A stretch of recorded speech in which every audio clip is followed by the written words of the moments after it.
अस्सलाम वालेकुम students, welcome to the chemistry class. आज हम पढ़ने जा रहे हैं class 10 chemistry chapter number 1 and lecture number 4 के बारे में।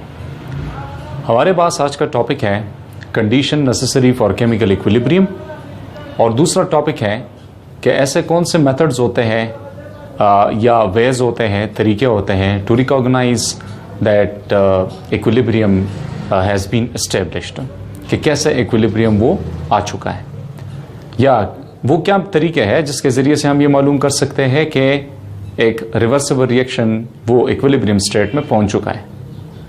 तो चले बढ़ते हैं, बिस्मिल्लाह शुरू करते हैं। Conditions necessary for chemical equilibrium.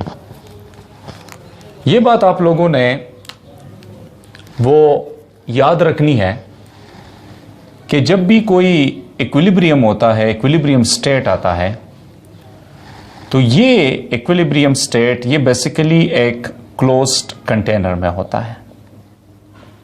ये बात सबसे इंपॉर्टेंट बात होती है, ठीक हो गया। कोई भी इक्विलिब्रियम स्टेट वो ओपन कंटेनर में नहीं आता, वो जब भी आएगा तो वो क्लोज कंटेनर में होगा। उसकी वजह यह है कि अगर लेट सपोज यहां पर हमारे पास क्या है, वो है एक कंटेनर है, ठीक हो गया। इसके अंदर अगर लिक्विड पड़ा हुआ है, ये लिक्विड के मॉलिक्यूल्स है, छोटे छोटे मॉलिक्यूल्स जो मैं जाहिर कर रहा हूं, अगर ये ओपन हो, खुला हो, तो जाहिर बात है कि ये मॉलिक्यूल्स क्या होंगे, ये एस्केप हो जाएंगे, ये उड़ जाएंगे, ये ठीक हो गया। और ये जो मॉलिक्यूल्स है वाटर के, वो इधर आके अगर ऊपर जगह क्या है वो अगर ओपन है तो ये सीधा जाके एटमॉस्फेयर में वो एंटर हो जाते हैं, और जो प्रोडक्ट ये बना है तो ये प्रोडक्ट वापस रिएक्टेंट की तरफ नहीं आता, तो हमारे पास फिर इक्विलिब्रियम स्टेट नहीं आता।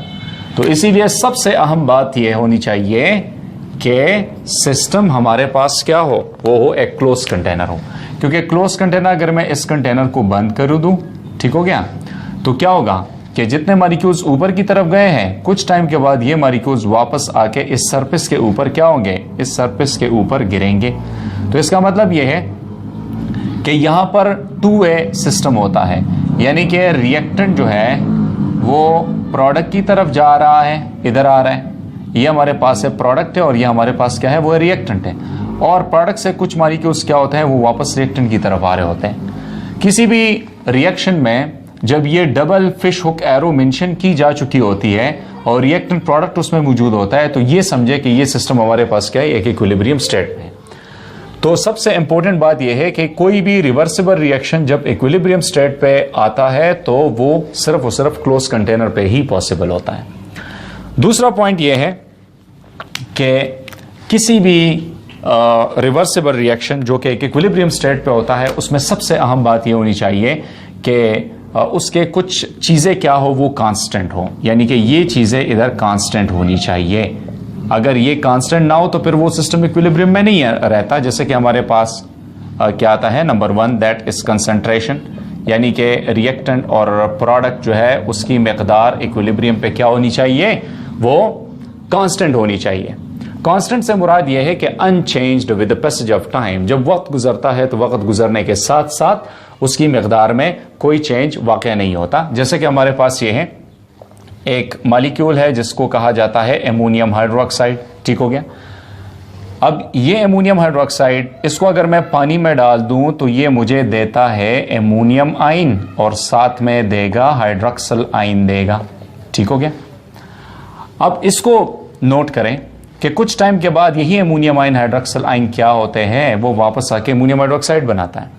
या इनिशियली अगर मैंने यहां पर 10 मॉलिक्यूल्स अगर लिए हो, तो कुछ टाइम गुजरने के बाद क्या होता है कि 10 में से 9 रह जाते हैं और 1 आयन जो है वो प्रोडक्ट में बन जाता है।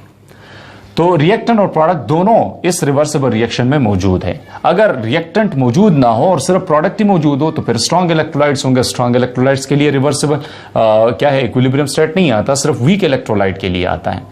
तो क्या होनी चाहिए कि कंसंट्रेशन कांस्टेंट होनी चाहिए। यही 9 मॉलिक्यूल्स और यही 1 आयन वो प्रोडक्ट में होने चाहिए। यहां पे भी इक्विलिब्रियम क्या है वो पॉसिबल होता है। इस तरह आप देखिए, अगर यहां पर 8 रह जाते हैं और प्रोडक्ट में 2 2 रहते हैं, ठीक हो, यहां पर 7 रह जाते हैं, प्रोडक्ट में 3 3, जैसे कि लास्ट लेक्चर में भी मैंने आपको पढ़ाया है।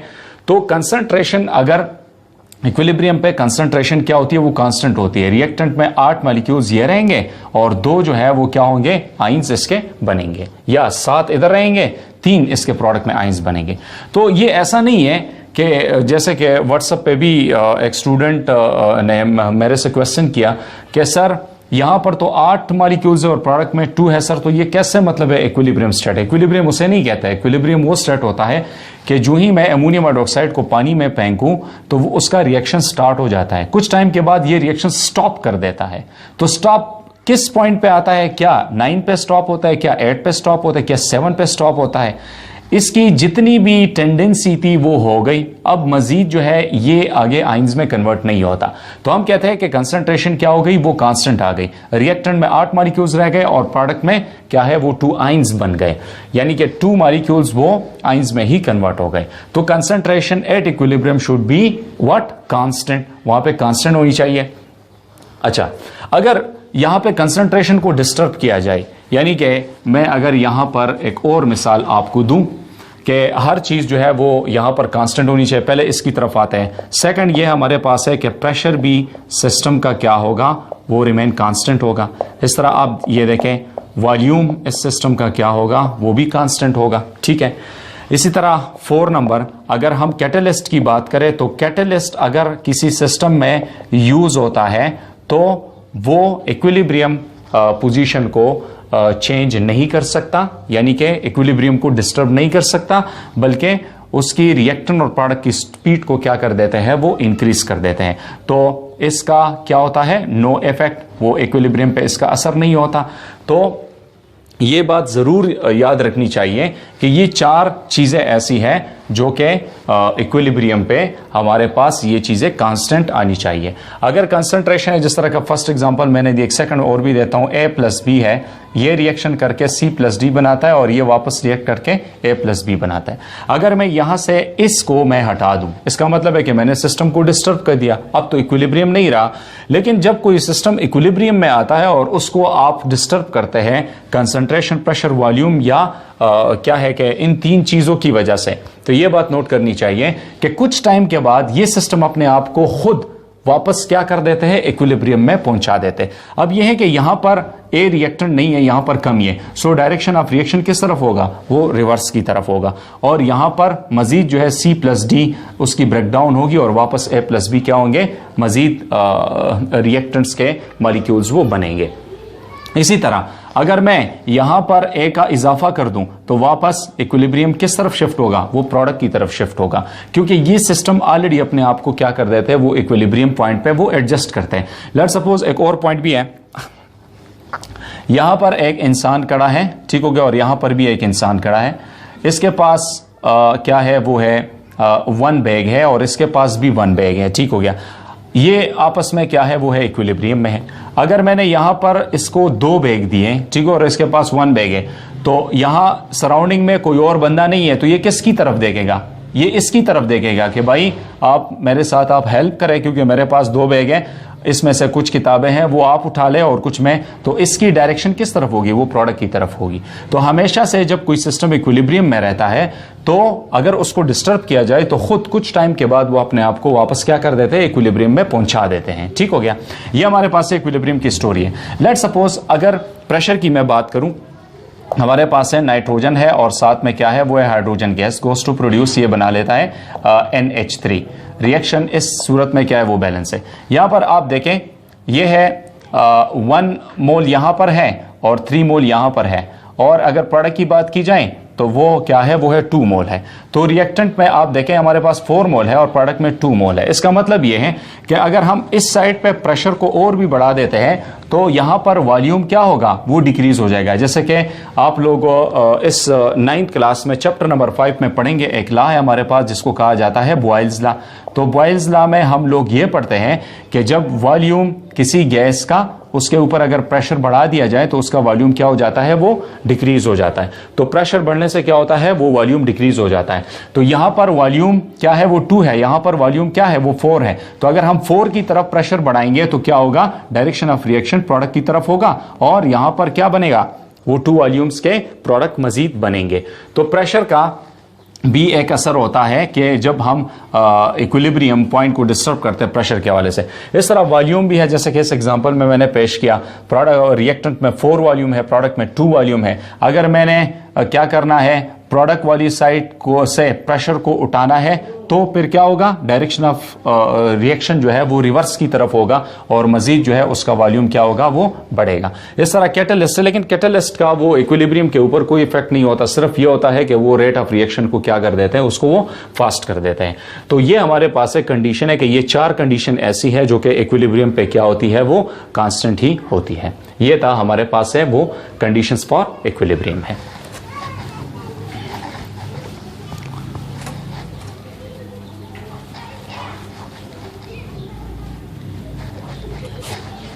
अच्छा, नेक्स्ट हमारे पास आज का टॉपिक है वो है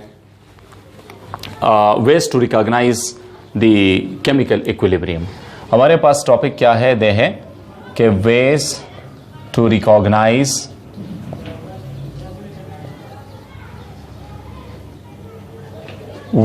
रिकॉग्नाइज द केमिकल इक्विलिब्रियम।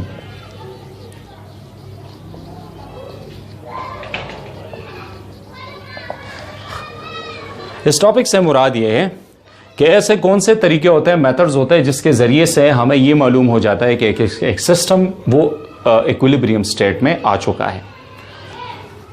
इसका मतलब क्या है कि ऐसे तरीके जिससे हमें ये मालूम हो जाए कि आया जो रिएक्शन हमने शुरू किया है वो किस हद तक गया है, और मतलब है कि क्या ये इक्विलिब्रियम पे आ चुका है या नहीं।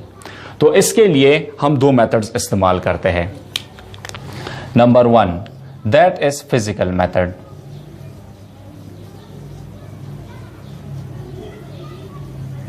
Number 2, that is chemical method.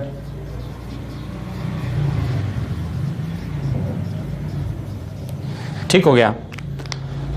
अब ये बात भी नोट करनी है कि एक फिजिकल मेथड बेसिकली क्या होता है। हम इसमें डिफिनीशन कुछ इस तरह लिखते हैं, लेकिन सबसे पहले ये ज़रूरी है कि मैं इसके टाइप्स लिखूँ। फिजिकल मेथड में हम इस्तेमाल करते हैं रिफ्रैक्टोमेट्री। ये भी एक टेक्निक है, ये भी एक मेथड होता है केमिस्ट्री में। ठीक हो गया, इसको भी हम डिस्कस करते हैं। इसके बाद आप देखें पोलैरिमेट्री है, पोलैरिमेट्री ये एक दूसरा मेथड है। एक तीसरा मेथड भी है जिसको कहा जाता है स्पेक्ट्रोफोटोमेट्री। स्पेक्ट्रोफोटोमेट्री ये एक तीसरा मेथड है। इस तरह केमिकल मेथड्स वो भी 2 मेथड्स में वो डिवाइड किए जा चुके हैं। एक को कहा जाता है टाइट्रेशन।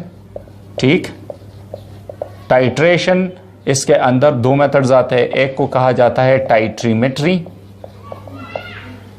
और एक को कहा जाता है वॉल्यूमेट्री। वॉल्यूमेट्री, ये 2 मेथड्स इसमें आते हैं। और एक होता है जिसको कहा जाता है कैलरीमेट्री। ये फिजिकल मेथड यानी कि ज़ाहिरी तरीके और कीमियाई तरीकों से हम किसी भी रिवर्सिबल रिएक्शन में इक्विलिब्रियम स्टेट या इक्विलिब्रियम पोजीशन जब आता है तो उसको क्या करते हैं, उसको जाहिर करने के लिए हम ये मुख्तलिफ मेथड्स का वो इस्तेमाल करते हैं। जैसे कि हमारे पास है रिफ्रैक्टोमेट्री है, पोलैरिमेट्री है, इस तरह आप देखें स्पेक्ट्रोफोटोमेट्री है, इस तरह आप देखें टाइट्रेशन है, और हमारे पास है कैलरीमेट्री है। इसमें और भी बहुत सारे तरीके हैं, लेकिन ये बात ज़रूर याद रखनी चाहिए कि ये जो रिकॉग्नाइजेबल मेथड्स हैं for the determination of chemical equilibrium at reversible reaction, तो ये जितने भी मेथड्स मैंने यहाँ पर लिखे हैं, चूंकि ये आपके लेवल का नहीं है, क्योंकि ये जो लेवल है ये हम बीएससी या फिर मास्टर लेवल पे पढ़ाते हैं और ये इसके लिए मतलब है कि मज़ीद इंफॉर्मेशन या मालूमात वो होनी चाहिए, क्योंकि ये बहुत ही मेजर टॉपिक्स है। लेकिन फिर भी मैं कोशिश करूँगा कि आपको इसकी जो है थोड़ी सी इंफॉर्मेशन मैं दूं कि फ़िज़िकल मेथड क्या होता है, केमिकल मेथड क्या है, और इसके साथ साथ जो टेक्निक्स हम इस्तेमाल करते हैं, तो इन टेक्निक्स के ज़रिए हम मतलब है क्या इंफॉर्मेशन हासिल कर सकते हैं ताकि हमारे पास वो केमिकल इक्विलिब्रियम स्टेट वो मालूम हो जाए। तो मैं कोशिश करूंगा कि इन सारी टॉपिक्स को मैं क्या करूं, इसको मैं डिटेल के साथ एक्सप्लेन करूं। तो चले बढ़ते हैं कि फिजिकल मेथड क्या है की तरफ आते हैं। That is physical method.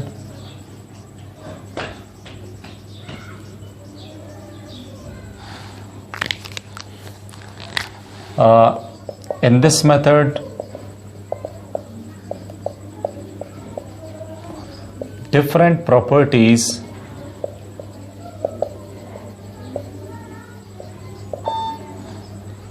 of light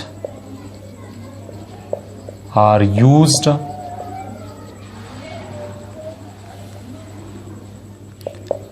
in order to determine the reaction and products concentration।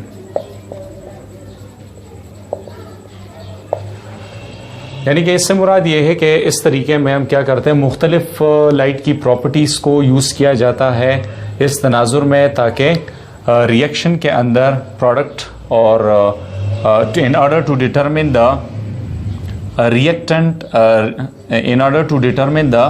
reactant and products concentration। यानी कि इस तनाजुर में ताकि रिएक्टेंट और प्रोडक्ट की मिकदार को क्या किया जा सके, वो मालूम किया जा सके। तो ये क्या मुख्तलिफ क्या होता है, वो प्रॉपर्टीज़ होती है लाइट की। जैसे कि हमारे पास लाइट की प्रॉपर्टीज़ है, यानी कि स्पीड के बारे में हम डिस्कस करते हैं, ठीक हो गया। इस तरह आप देखें लाइट में ये प्रॉपर्टी है कि वो रिफ्लेक्शन भी कर सकता है, लाइट की प्रॉपर्टी है कि वो रिफ्रैक्शन भी कर सकता है, ठीक हो गया। इस तरह लाइट की इंटेंसिटी को इस्तेमाल करते हुए किसी चीज़ की प्रॉपर्टी को चेक करना। तो ये है डिफरेंट प्रॉपर्टीज़ हैं। तो आते हैं फर्स्ट वन की तरफ कि लाइट को कैसे इस्तेमाल किया जाता है और उससे चीज़ों के अंदर क्या क्या वो मिकदार को ज़ाहिर किया जाता है। तो फर्स्ट वन की तरफ आते हैं, वो हमारे पास है दैट इज़ रिफ्रैक्टिव इंडेक्स है, या सॉरी रिफ्रैक्टोमेट्री है, रिफ्रैक्टोमेट्री। ये बात आप नोट करें कि रिफ्रैक्टोमेट्री ये क्या है, ये भी एक एनालिटिकल टेक्निक होती है, एनालिटिकल टेक्निक है, मेथड है। और इसमें हम क्या चीज़ें फाइंड आउट करते हैं, हम रिफ्रैक्टिव इंडेक्स हम क्या करते हैं, measurement of what, measurement of refractive index, refractive index of a substance, किसी भी चीज़ की रिफ्रैक्टिव इंडेक्स को हम मालूम करते हैं। और अब आपका क्वेश्चन ये होगा कि सर ये रिफ्रैक्टिव इंडेक्स क्या होता है। सो रिफ्रैक्टिव इंडेक्स हमारे पास ये है कि इसको ज़ाहिर करने के लिए हम n लगाते हैं और ये हमारे पास बराबर होता है c डिवाइडेड बाई v के बराबर होता है, ठीक हो गया। ये c से मुराद ये है speed of light in vacuum होता है, speed of light in vacuum इससे मुराद है speed of light in vacuum. और इस चीज़ से मुराद है speed of light in any medium, किसी मीडियम से जब लाइट को पास किया जाता है। तो रिफ्रैक्टिव इंडेक्स आप लोगों का ये टॉपिक फिजिक्स में ज़्यादातर वो क्या होता है, वो डिस्कस होता है। और ये क्या है, ये एक रेशो होती है कि जब लाइट एयर के मीडियम से या वैक्यूम से हम वाटर में वो या किसी लिक्विड मीडियम में वो पास किया जाता है, तो क्या होता है कि वो लाइट थोड़ा सा वो बेंट हो जाता है। यानी कि ये वाटर का सरफेस है, ये हमारे पास क्या है, ये मीडियम है और ये है वैक्यूम है, ये एक नॉर्मल लाइन है। जब लाइट यहाँ से पास होती है तो क्या होता है, वो सीधा पास होने की बजाय वो थोड़ा सा बेंट हो जाता है, ठीक हो गया। तो हम यहाँ पर एंगल ऑफ रिफ्रैक्शन को नोट करते हैं और ये एंगल ऑफ क्या है, वो इंसिडेंट होता है। तो ये है रिफ्रैक्टिव क्या है, वो है इंडेक्स होता है। और असल मकसद इसका ये है कि how much light has slow down when it is passed from one medium to another medium, कि लाइट की रफ्तार कितनी वो सुस्त हो गई है कि जब हम किसी मीडियम से एक मीडियम से दूसरी मीडियम की तरफ वो लाइट को पास करते हैं। सो रिफ्रैक्टिव इंडेक्स ये भी क्या है, एक टॉपिक है, एक बड़ा टॉपिक है, वो फिजिक्स में इस्तेमाल होता है। किसी चीज़ का रिफ्रैक्टिव इंडेक्स मालूम करना, ये एक फिजिकल प्रॉपर्टी होती है, तो इसको मालूम करने के लिए हम रिफ्रैक्टोमेट्री वो इस्तेमाल करते हैं। तो यहाँ से हमें यह अंदाज़ा होता है कि रेयर मीडियम में क्या है और डेंसर मीडियम में क्या होता है। तो इस रेशो को मालूम करने के लिए क्या है कि हमें रिफ्रैक्टोमेट्री में जाना पड़ता है। तो ये भी लाइट की एक प्रॉपर्टी है कि लाइट एयर से आता है और वो वाटर मीडियम में क्या होता है, वो बेंट हो जाता है, वो रिफ्रैक्ट हो जाता है। सो इस यानी कि डाइफ्रैक्ट हो जाता है। तो ये है रिफ्रैक्टोमेट्री और इसको हम इस्तेमाल करते हैं, लेकिन ये एक बड़ा टॉपिक होता है। इसको मैं समझता हूँ कि सिर्फ शॉर्टली आप इसको नोट किया करें, ये फिर आप लोग मास्टर लेवल पे आप पढ़ेंगे तो फिर आपको इसमें क्या है वो टॉपिक की समझ आएगी। तो फिजिकल मेथड में हम लाइट की क्या है वो डायफ्रैक्शन, रिफ्लेक्शन, रिफ्रैक्शन, ये प्रॉपर्टी हम इस्तेमाल करते हैं ताकि वेरियस प्रॉपर्टी को हम हासिल करें। नेक्स्ट वन की तरफ हम आते हैं।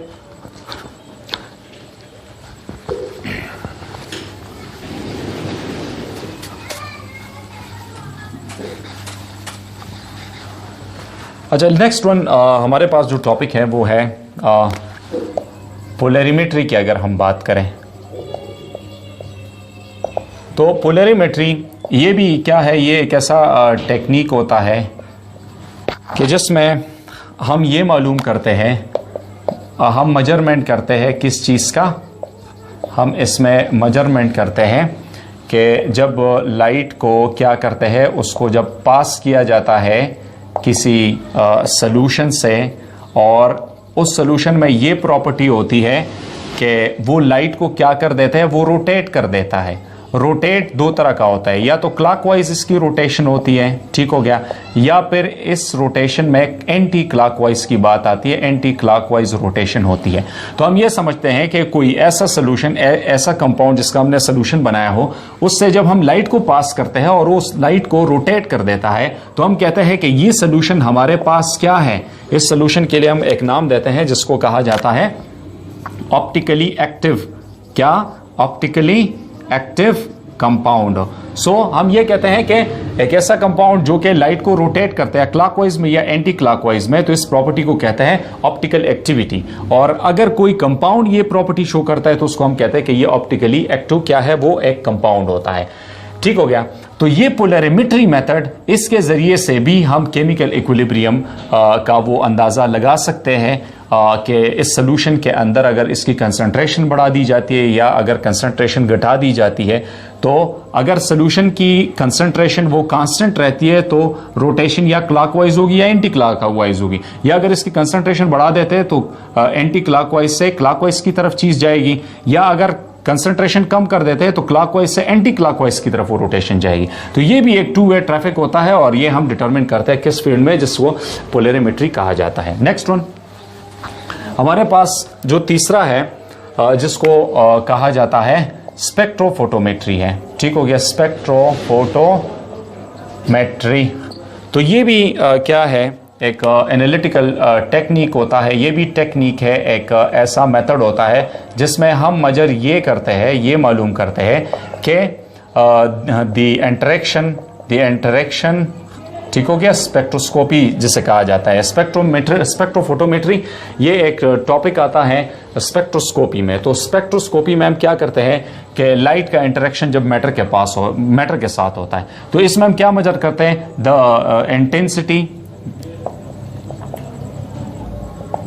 The intensity of light absorbed, ठीक हो गया, बाय अ केमिकल सब्सटेंस।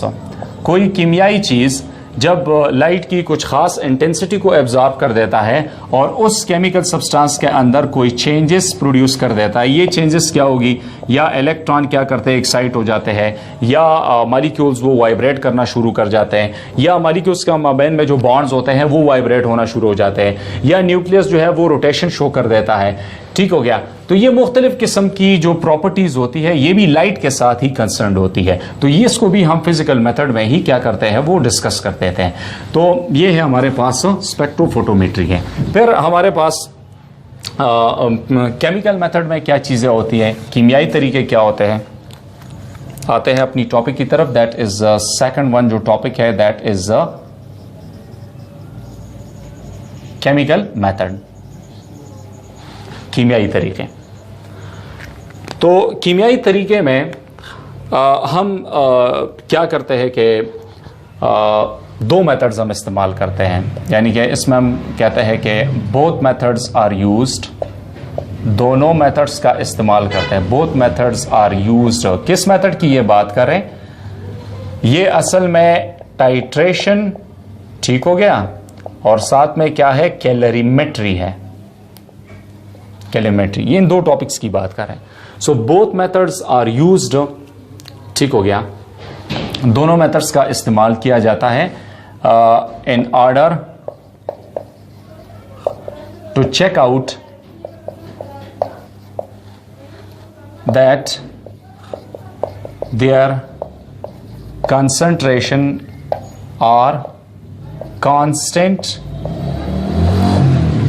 ठीक हो गया, their concentrations if constant are not.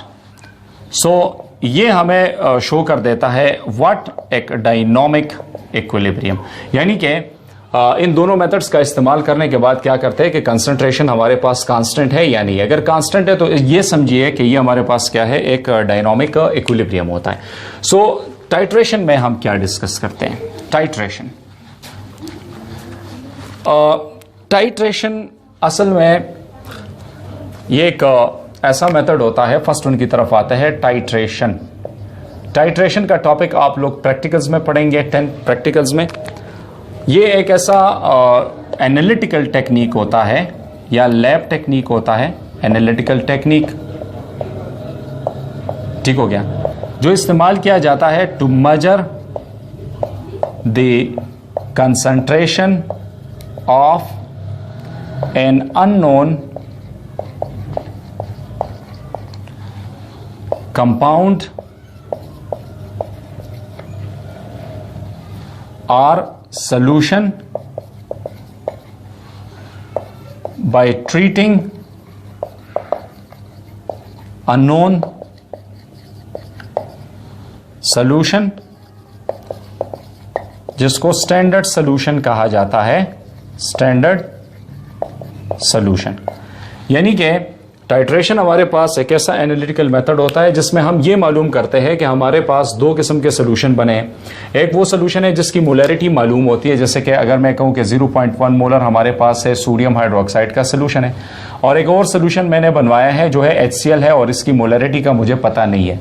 तो मैंने अगर इस अननोन सोल्यूशन को अगर मैंने मालूम करना है कि इसकी मोलरिटी क्या है, इसकी कंसंट्रेशन क्या है, तो मैंने यहां पर एक ऐसे सोल्यूशन को सिलेक्ट करना होगा जिसकी मोलरिटी ऑलरेडी मुझे मालूम हो। वो सोल्यूशन जिसकी मोलरिटी मालूम होती है उसको स्टैंडर्ड सोल्यूशन ही कहा जाता है। तो हम स्टैंडर्ड सोल्यूशन को उठाते हैं और उसको हम किसी अननोन के साथ मिक्स करते हैं, और कुछ टाइम गुजरने के बाद, यानी कि केमिकल मेथड में एक छोटा सा वो सेंटेंस मैं भूल गया था, उसमें ये करते हैं कि केमिकल मेथड में क्या होता है कि दोनों मेथड का इस्तेमाल किया जाता है, और कुछ इंटरवल ऑफ टाइम के बाद हम ये चेक करते हैं कि whether the concentration of reactant product are equal और कांस्टेंट और नॉट। मतलब ये है कि कुछ टाइम गुजरने के बाद हम ये चेक करते हैं कि आया इसकी कंसंट्रेशन क्या कांस्टेंट है या नहीं है। तो ये हमारे पास क्या है, वो एक टाइट्रेशन मेथड है। इसको आप लोग 10th केमिस्ट्री में जो प्रैक्टिकल्स होते हैं उसमें आप लोग फिर पढ़ेंगे। इसके बाद लास्ट वन जो आता है वो है कैलोरीमेट्री आता है, कैलोरीमेट्री। तो कैलोरीमेट्री क्या है, ये भी एक लैब मेथड होता है, ठीक हो गया। ये भी क्या है, एक ऐसा टेक्निक होता है और जिसके ज़रिए से हम ये मेजर करते हैं कि हाउ मच, के कितना क्या है वो एनर्जी, ठीक हो गया, या हीट इज रिलीज्ड और absorbed by a chemical substance कि कितनी अमाउंट ऑफ एनर्जी किसी कीमियाई चीज़ ने या एब्जॉर्ब की है या रिलीज की है। तो इसको मालूम करने के लिए हम क्या है कि कैलोरीमेट्री का इस्तेमाल करते हैं। तो ये केमिकल मेथड में आता है और उसमें हम चेक करते हैं कि अगर कंसंट्रेशन बढ़ा दिया जाता है, घटा दिया जाता है, तो क्या हीट ज़्यादा एब्जॉर्ब होगी, हीट ज़्यादा रिलीज़ होगी। तो ये तरीके असल में केमिकल मेथड्स में आते हैं। तो उम्मीद रखता हूँ कि ये टॉपिक आपको आज पसंद आया होगा और इंशाल्लाह कल न्यू टॉपिक के साथ हाजिर होंगे। जिसका भी अगर कोई क्वेश्चन होगा या अगर कोई ये चाहता है कि मुझे ये टॉपिक्स डिटेल के साथ पढ़ाएं, तो इंशाल्लाह मैं कोशिश करूंगा कि हर एक टॉपिक को और भी डिटेल के साथ मैं पढ़ाऊं। तो व्हाट्सअप नंबर हम देते हैं, उस पर आप मैसेज किया करें या वॉइस मैसेज आप भेजा करें। तो उम्मीद रखता हूं ये टॉपिक आपको आज पसंद आया होगा। कल के लिए